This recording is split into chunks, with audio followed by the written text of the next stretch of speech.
Hello everyone, তো আবার হয়েছি নতুন একটা কেকের ভিডিও নিয়ে। তো এটা আসলো একদম নিরামিষ কেক, চকলেট কেক আসলো। তো এই কেকটা আসলো আমার বোনের লেগা, তারা আসলো আসাম থেকে, আমরা ত্রিপুরাতে ঘোরার লেগা। তো তারা কইছে কেক খাইবো। তো প্রথমে জিজ্ঞেসি তোমরা কি কেক খাইবা, তো তারা কইছে তারা চকলেট কেকটা ভালো পায়, তো চকলেট কেকই খাইবো। তো তারা লেগা কেকটা বানাইতেছি। আর তোমরা তো জানো আমি কেক বানাই, তোমরা যদি কেউ কেক লাগে তাহলে আমার সাথে যোগাযোগ করো।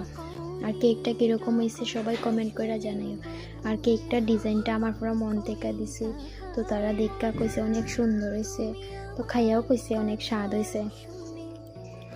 আর কেকটা যখন নিয়ে গেছি তার কাছে, তো তারা দেখা অনেক খুশি হয়েছে। তো আমার খুব ভালো লাগছে, এত খুশি হয়েছি। আর কেউ যদি কমেন্ট করে যে দিদি তোমার কেকটা স্বাদ হয়েছে, সুন্দর হয়েছে, তো এটার থেকে খুশি আর কিছু না। এটা হচ্ছে কেকের ফাইনাল লুক। তো কীরকম হয়েছে সবাই কমেন্ট করে